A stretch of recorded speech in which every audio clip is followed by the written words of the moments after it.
Jack Morrison opened his eyes to the sound of alarms screaming through the escape pod. The metal walls vibrated around him as the vessel fell through the thick, crimson atmosphere of Kepler 442b. Outside the small viewport, the sky looked like someone had set fire to the clouds. The heat outside was so intense that the pod's shields glowed white, and Jack could see the thermal readings flashing across the console in front of him. 85 degrees Celsius. The temperature was climbing, and the pod was still falling. He checked the restraint harness across his chest. It was tight. Good. The computer voice continued its monotone warning, repeating the same information over and over. Class-9 lethal environment. Toxic atmosphere. High radiation levels. Unknown biological threats. Jack had heard it all before. The colony ship had been caught in a solar flare 3 days ago, and it had happened so fast that nobody had time to prepare. The ship had torn apart, and the escape pod had ejected, him with barely enough supplies to last 2 weeks. The pod shook violently as it hit a layer of dense cloud. Jack's stomach flipped. Through the viewport, he saw the landscape below becoming clearer. Sharp rock formations jutted upward like broken teeth. Valleys cut deep into the ground. There was some kind of vegetation down there too, glowing with a sickly green light. The fungi covered everything, thick and pulsing like something alive. The planet did not look like anywhere humans were supposed to be. Jack pulled up the planetary data on the small screen attached to his restraint. The data was old, gathered by a mining expedition 2 years before.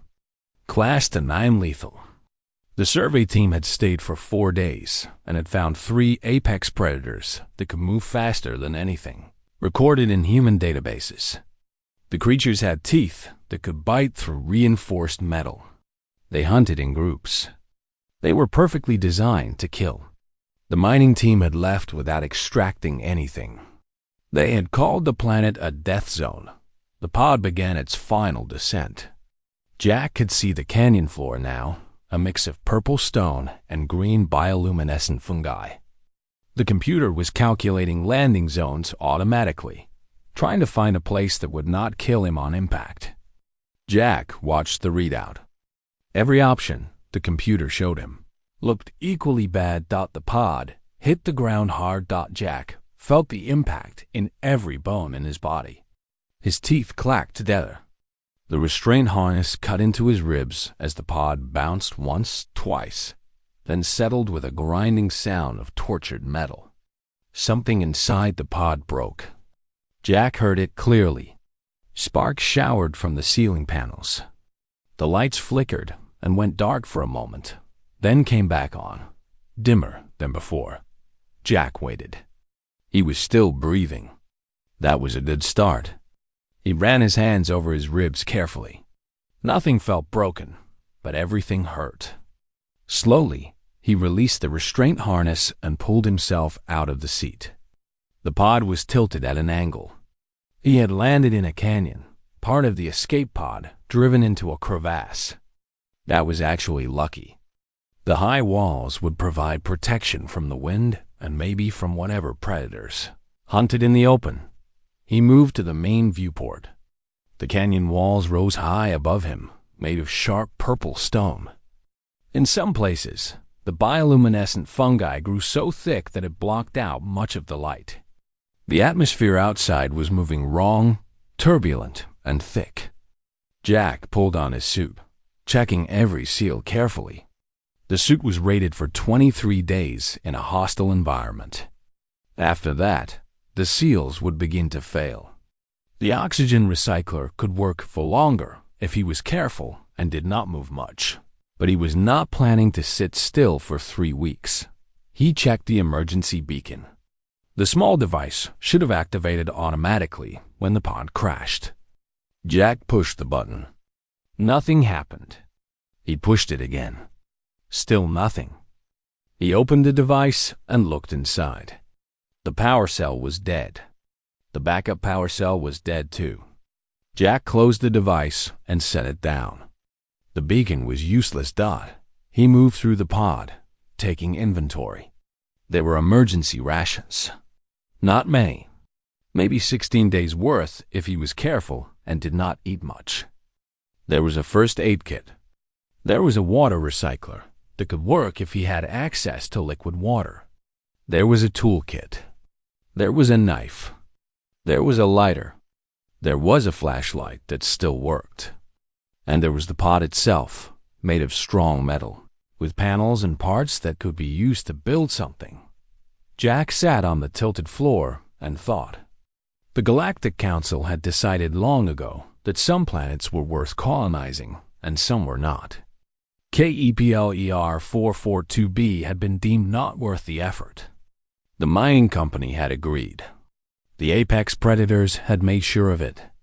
Most people would have sat in the pod and waited for a rescue that might never come. Most people would have given up.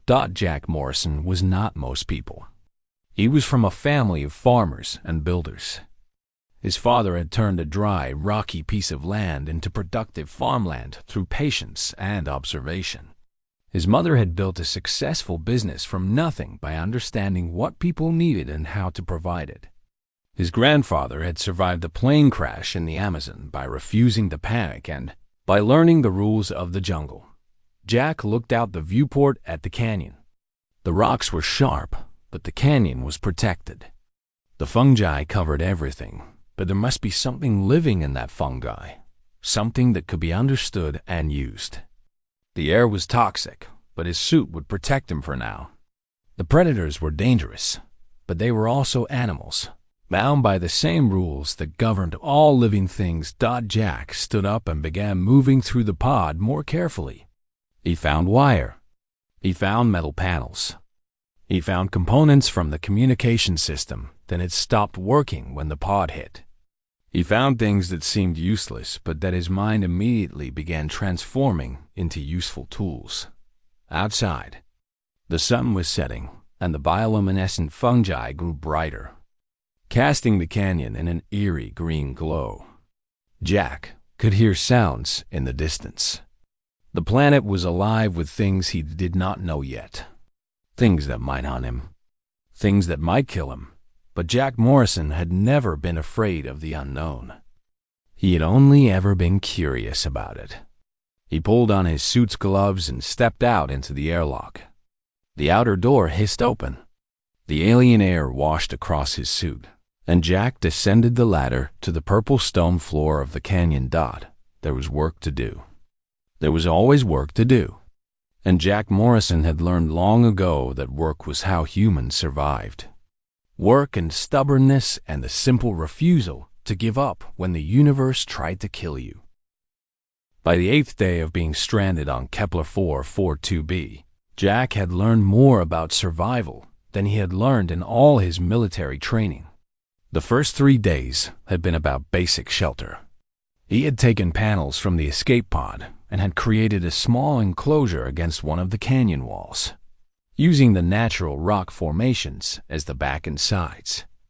It was not comfortable, but it was better than sleeping in the open where predators could find him easily. The next 2 days had been about water.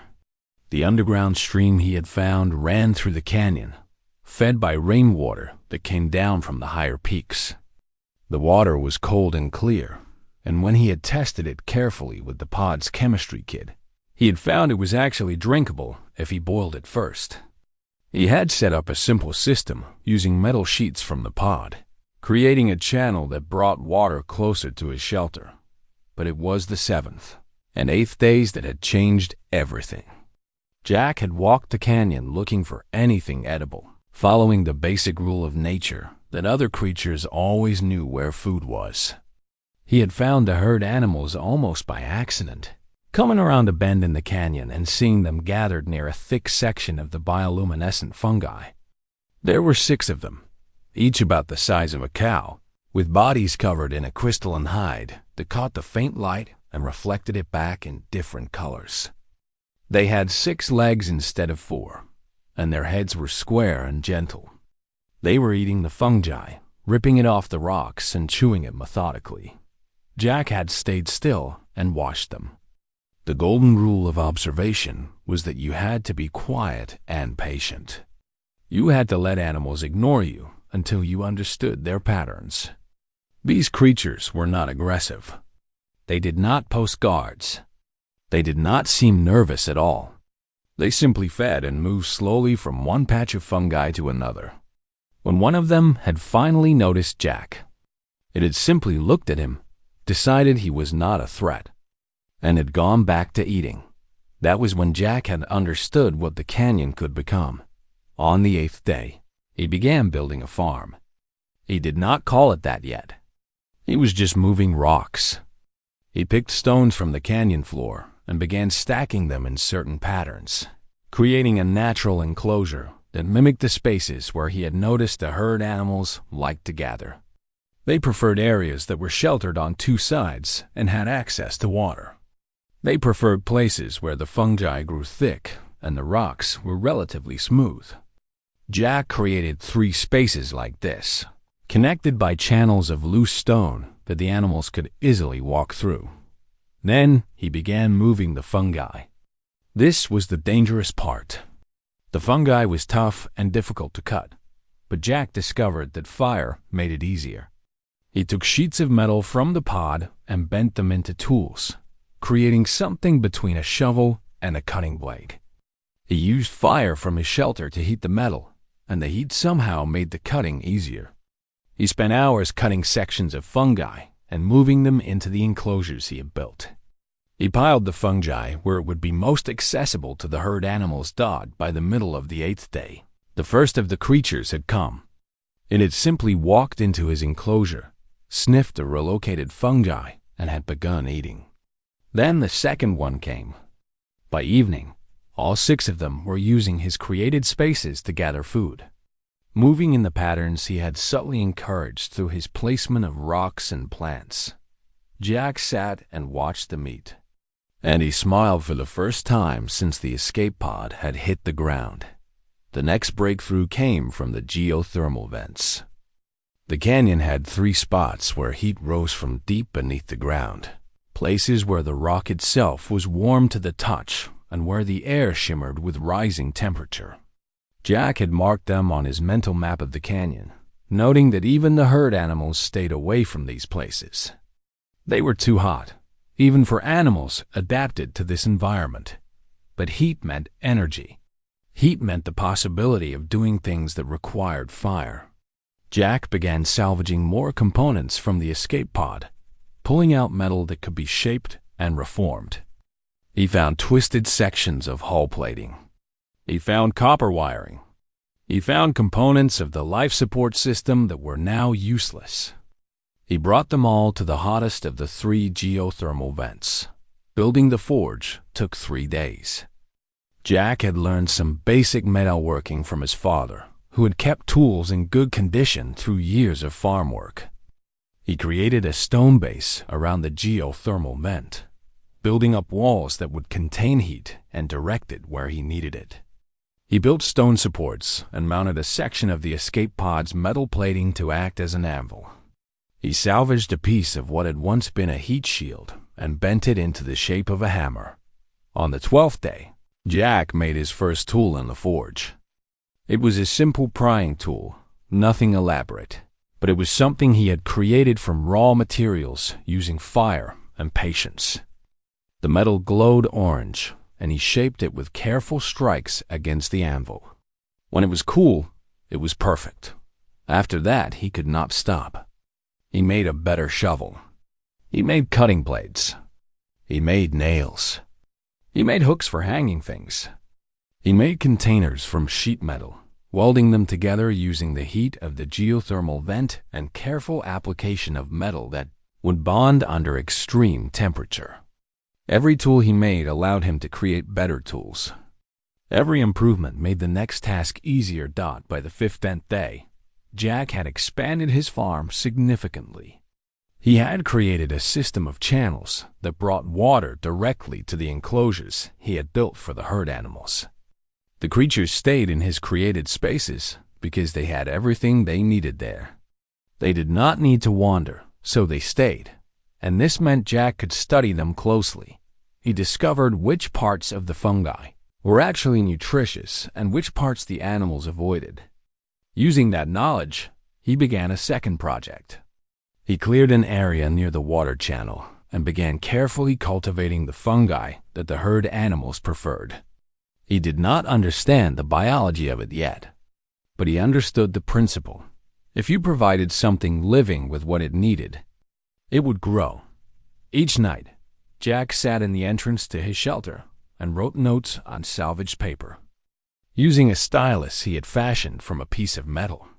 He wrote about the herd animals and their behavior patterns. He wrote about the fungi and how it grew. He wrote about the weather and how it changed throughout each day. He wrote about the sounds he heard at different times and what they might mean. Jack Morrison was building more than just a shelter and a farm. He was building knowledge. He was building understanding. And he was doing what humans had always done when facing an impossible world. He was learning how to survive by paying attention and refusing to accept that something could not be done. The canyon was beginning to look less like a prison and more like a home. The first apex predator arrived on the 16th day. Jack saw it before he heard it, a shadow moving across the canyon wall against the bioluminescent glow of the fungi. Then the herd animals scattered. They did not run in panic. They simply moved away calmly, as though they had recognized something and had decided that wherever the predator was going, they did not need to be there. Jack was working the forge when the creature emerged into full view. He heard the low rumble first, a sound that vibrated through his bones and made the rocks around him resonate. Then the predator stepped into the open space of the canyon. It was nothing like the herd animals. Where they were gentle and bulky, this creature was lean muscle and purpose. It had 3 legs on each side of its body, each one jointed in ways that human anatomy would not allow. Its hide was black, absorbing the light rather than reflecting it. Its head was built like a wedge, designed for tearing, and its eyes were arranged in a triangle across the front of its skull.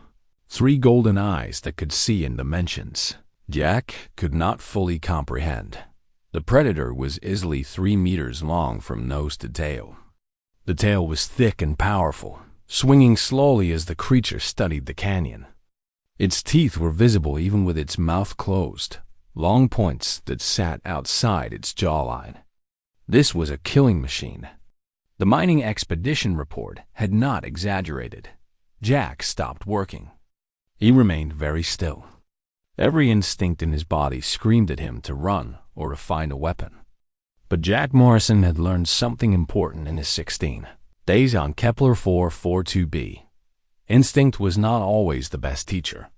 Sometimes logic was better. The predator noticed him. The 3 eyes fixed on his position, and Jack felt the weight of that attention like a physical force. The creature tilted its head, studying him with obvious interest. Jack did not move. The predator began to approach, moving with a liquid grace that made clear why it was classified as an apex predator. It was built for this, designed by millions of years of evolution to hunt and kill. Jack calculated the distance to the nearest rock formation. Too far. He calculated the speed of the creature compared to his own running speed. The predator would catch him in seconds if he ran. He calculated his height, his strength, his ability to fight this creature using his hands and tools. He would lose. Any fight with this creature would end with his death. So instead of fighting or running, Jack did something different. He went back to work. He picked up his hammer and returned to the piece of metal he had been shaping in the forge. His hands were shaking, but he forced them to be steady. He struck the metal with his hammer, creating sparks that flew upward in an arc of orange light. The predator stopped. The sound had surprised it. Jack could see the reaction in the way its body tensed. He continued working, striking the metal again and again, creating noise and light and the clear evidence that he was doing something. He was not running. He was not attacking. He was simply working. After what felt like hours but was probably only minutes, the predator turned and moved away. It did not leave the canyon. It simply settled itself against one of the rock formations and watched him from a distance, 3 golden eyes tracking every movement Jack made. That night, Jack did something different. Instead of eating from his rations, he took one of the preserved meat packets and opened it. The smell of cooked protein filled the canyon. The predator's head came up immediately, nostrils flaring as it detected the scent. Jack placed the meat on a stone about 20 meters from the predator and then retreated to his shelter. The creature ate the meat. Over the next 7 days, Jack established a pattern. Every day, he would place meat on the stones. Every day, the predator would eat it. He continued his work as though the creature was not there, continuing to build his farm, continuing his work at the forge, continuing his careful observations. He was teaching the predator that his presence did not mean danger. He was establishing that they could coexist in the same space, but he was also learning about the predator. He learned that it was most active during the night cycle. He learned that it preferred the meat when it was still warm. He learned that it had a scar along its left side, possibly from a fight with another predator. He learned that it seemed to have a rhythm to its days, moving from place to place in the canyon in a pattern that suggested it had a territory and a routine. On the 23rd day, something changed. Jack was working the forge, concentrating on shaping a new piece of metal, when he realized the predator was closer than usual. Much closer. It had moved into the space behind him, just on the edge of the forge's heat. Jack's heart raced. This was the moment. This was when the creature might decide to kill him. Every muscle in his body wanted to tense, to turn and fight, to run. But Jack forced himself to remain calm. He continued working. He shaped the metal. He struck it with his hammer. He moved with purpose and confidence, showing the predator that he was not afraid. Or at least, showing it that his fear was less powerful than his will to keep working. The predator smelled the meat cooking on the fire. It was a fresh cut that Jack had prepared that morning, warming it slowly on a stone beside the forge to tenderize it. The scent was strong and carried the character of heat-prepared protein, something different from the raw or pre-cooked meat Jack usually left for the creature. The predator moved closer to the fire. It did not attack Jack. It simply stood there, 3 meters away, and watched as Jack worked the metal and the meat cooked on the stone. Jack understood then what was happening. The predator was not trying to kill him anymore. The creature was testing the boundaries of what was possible. It was learning that this strange human in the canyon was not a threat that needed to be eliminated. More than that, the human was connected to food, to heat, to interesting things happening in its territory. Jack deliberately cut a piece of the cooked meat and placed it on a stone directly between himself and the predator. Then he returned to his work. The predator ate the meat, and something that felt like understanding passed between them. Not friendship, not domestication, but mutual recognition. They were both living things sharing the same space, each with their own needs and patterns, each willing to coexist because coexistence was better than conflict. Jack named the predator Kronos, after the ancient Greek titan of time, because that creature was teaching Jack something fundamental about survival. Time was the most important resource. The predators had not conquered this world through strength alone. They had conquered it by being patient, by hunting systematically, by establishing routines that worked. They were teachers. If Jack was willing to learn from them, by the end of the 23rd day, Jack Morrison had done what the mining expedition had said was impossible. He had established a peaceful coexistence with an apex predator. More importantly, he had proven that on Kepler 442b, understanding was more powerful than weapons.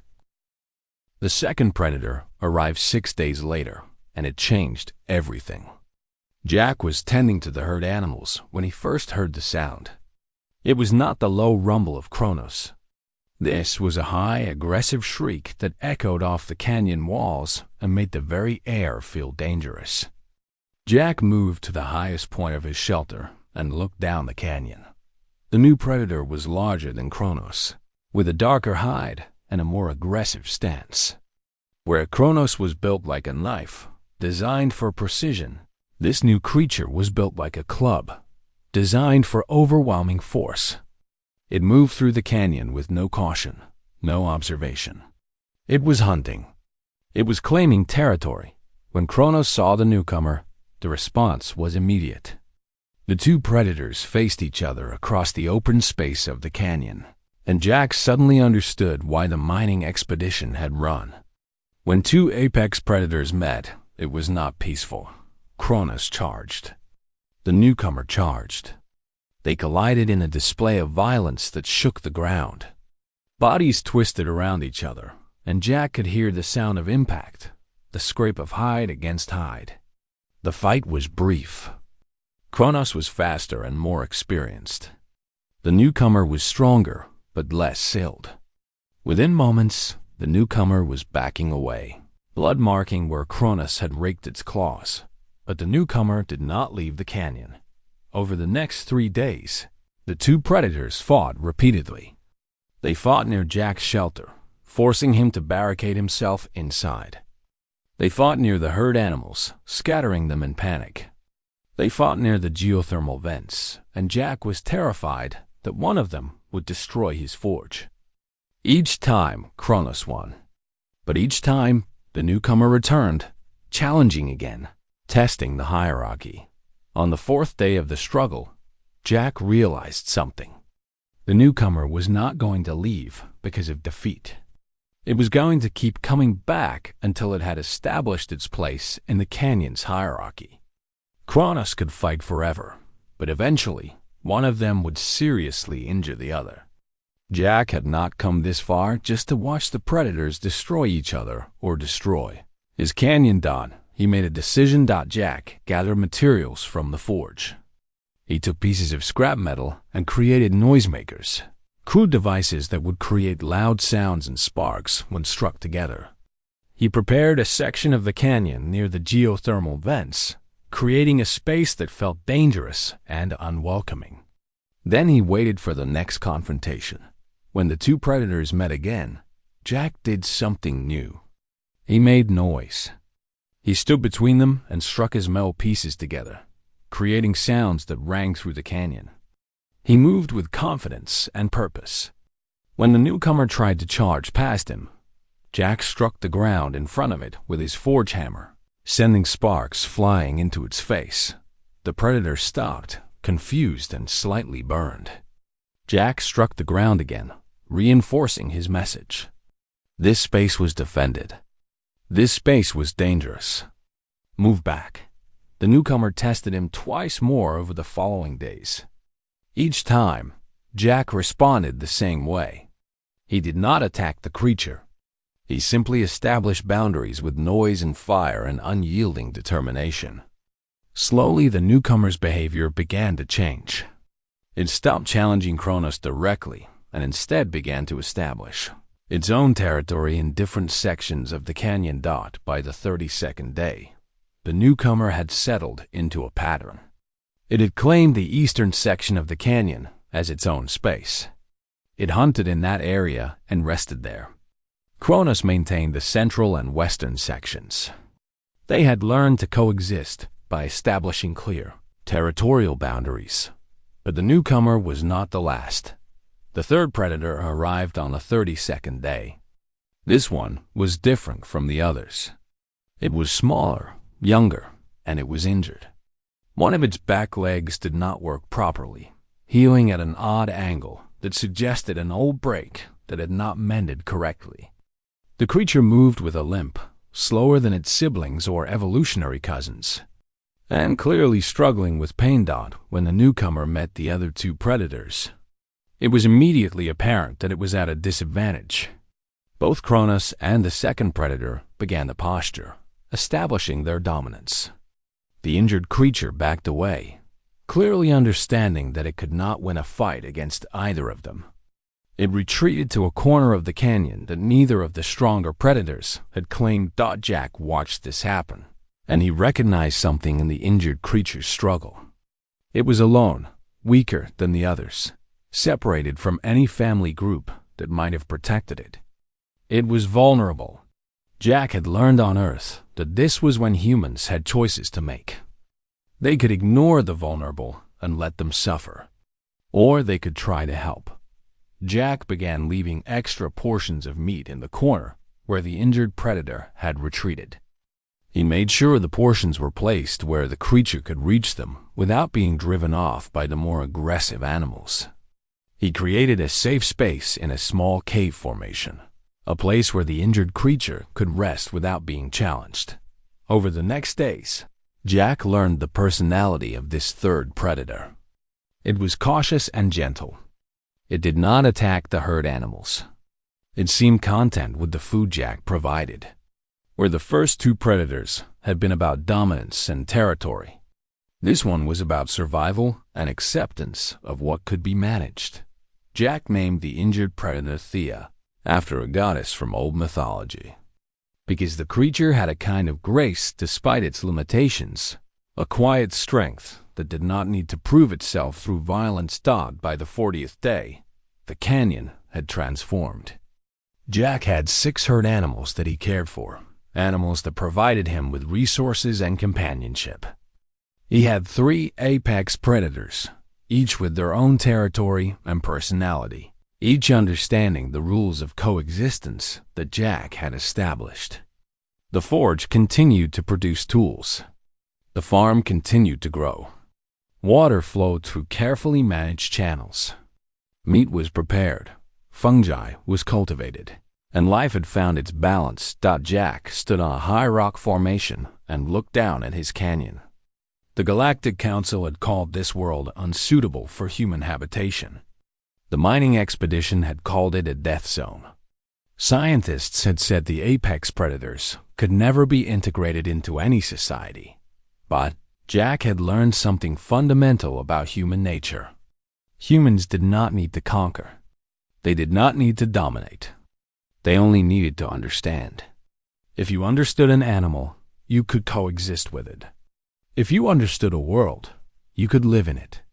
If you understood your own limitations and your own strengths, you could do impossible things. The predators did not serve him. They were not tamed in any traditional sense. They were simply neighbors, living by their own rules and their own nature, but willing to coexist because Jack had given them something better than the alternative: food, safety, and the simple dignity of being understood. On the 47th day of being stranded on Kepler 442b, Jack Morrison began building a radio transmitter. It was one of the most important things he had created since arriving on the planet, but it was also one of the most difficult. The escape pod's communication system had been designed as an integrated unit. Breaking it apart to use the components in a different way required knowledge that Jack did not fully possess, but he had something better than complete knowledge. He had determination. He had the ability to observe and learn. And he had 47 days of successful survival to prove that he was capable of impossible things. Jack had salvaged the components weeks ago, when the initial reality of his situation had sunk in. The communication transmitter housing was made of materials designed to survive extreme heat and cold. The power cell was dead, but the structure was intact. The wiring was delicate, but could be rewired if handled carefully. The antenna was bent, but could be straightened. The real challenge was power. The pod's main power systems had failed on impact. Jack had been relying on smaller power sources for his tools. But a radio transmitter required significant energy, sustained energy, an energy that he could not get from the geothermal vents in the same way he powered his forge. He solved the problem by building a kinetic energy system. He created a large wheel from sections of metal plating, mounting it on a spindle of salvaged titanium. He connected this wheel to the transmitter through a series of mechanical systems that converted rotational energy into electrical current. The system was crude, but it worked. He tested it repeatedly, building up the wheel's rotation by pulling on a leather strap, watching as the small lights powered by his device began to glow. The next challenge was the message itself. Jack needed to transmit enough information to be useful, but he needed to do it efficiently within the constraints of his power supply. He drafted the message multiple times, editing and revising until he had something that contained the critical information without unnecessary detail. He recorded the message in his own voice, speaking clearly into the salvaged microphone. The voice was steady, confident, professional. He had learned on Earth that tone mattered as much as content. People listened to confidence, and Jack Morrison had earned the right to sound confident. The message was simple. This is Captain Jack Morrison, Colony Expedition Crew. Current status day, 47 on Kepler 442b. I have established a functional settlement in a canyon system at coordinates 42.7 north, 103.2 west. The environment, classified as Class 9 lethal, is survivable through adaptation and careful observation. The apex predators present on this world are not mindless killing machines. They are intelligent creatures with territorial behavior that can be understood and worked with. I have established peaceful coexistence with 3 apex predators. I have established food production through management of native herbivore populations and cultivation of local flora. I have established tools and manufacturing capability through utilization of geothermal energy sources. Kepler 442b is not a death world. It is a world that requires understanding, patience, and willingness to learn from its native ecosystem. If rescue is possible, my coordinates are attached. If rescue is not possible, I have sufficient resources and knowledge to maintain this settlement indefinitely. Humanity is capable of more than we believe we are capable of. This world is proof of that. The message was 32 seconds long. Jack had timed it carefully. It was long enough to convey the essential information, but short enough to transmit without draining his power system completely. On the morning of the transmission, Jack prepared everything carefully. He had built the transmitter over days of careful work, testing each component, checking every connection. He had positioned the antenna to have the best possible line of sight toward the orbital relay station. He had planned the power sequence so that he would have enough energy to broadcast the message multiple times, increasing the chances that it would be received at first light. With Kepler 442b's primary sun just beginning to rise above the canyon walls, Jack activated his kinetic energy system. He began pulling the leather strap, building rotation in the wheel.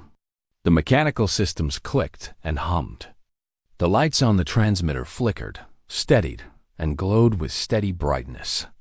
Jack activated the recorded message.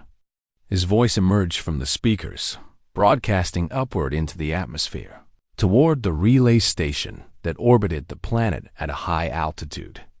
He had no way of knowing if the signal was strong enough. He had no way of knowing if the relay station was still functional. But he was broadcasting anyway, sending his proof of survival and his data into the void. Hoping that someone would receive it, he ran the message twice, the kinetic system humming steadily as he worked the strap. By the time the second playback finished, his arms were exhausted, but the transmitter was still functional, the power still flowing. Jack sat back and looked at what he had created. The transmitter was one part salvaged technology, one part jury-rigged components, one part desperate hope. But it worked. That was all that mattered. Later that day, Jack stood at the highest point of the canyon and looked out at his world. The toxic sky was no longer something he feared. It was simply the sky. The bioluminescent fungi that had seemed so alien and threatening now felt familiar. The herd animals grazed in their enclosures, calm and productive. Cronus was hunting in the western canyon, moving with the grace of a predator, perfectly adapted to its environment. Jack, thought about what the Galactic Council would do with the information from his message. They would probably argue about it. Scientists would debate whether true coexistence was possible with apex predators. Military personnel would probably want to send troops with weapons, convinced that the only way to colonize the planet was to conquer it first. Corporate interests would probably want to exploit the resources without regard for the careful balance Jack had established, but that was not Jack's problem anymore. He had done what he came to do. He had proven that impossible things were possible if you were willing to work hard enough and think clearly enough and refuse to accept defeat. Human beings were different from other species. Humans learned. Humans adapted. Humans looked at a problem, and instead of seeing an enemy, humans asked questions. How does this work? What does this need? How can I coexist with this instead of destroying it? These questions had made humans dangerous in the best ways. Not dangerous with weapons, but dangerous with possibility. Jack Morrison had taken a Class-9 lethal world and had turned it into a home. He had taken creatures that were designed to kill and had learned to live alongside them. He had taken materials scattered from a destroyed spacecraft and had created a functioning settlement. He had done these things not because he was stronger than anyone else, but because he had refused to accept that they could not be done. That night, Jack sat at the entrance to his shelter and watched the 3 predators settle into their territories for the evening. Cronus was on the high rocks. The second predator was in the eastern canyon. Thea, the injured one, was in the sheltered cave that Jack had prepared. The herd animals were sleeping in their enclosures. The forge was cooling, its work done for the day. Jack pulled out his journal and wrote a final entry for the day. 47 days on Kepler 442b. Transmission sent. Humanity survives not through strength, but through understanding. This is what we are capable of when we choose to learn instead of destroy. This is what makes us special. He closed the journal and looked up at the alien sky. Somewhere above, the relay station was receiving his message. Somewhere far away, humans were hearing the proof that the impossible was merely difficult, not impossible. Jack Morrison had come to a death world alone, with nothing but determination and the will to learn. He was leaving behind a thriving settlement, a balanced ecosystem, and proof that humans could do anything they set their minds to. That was enough.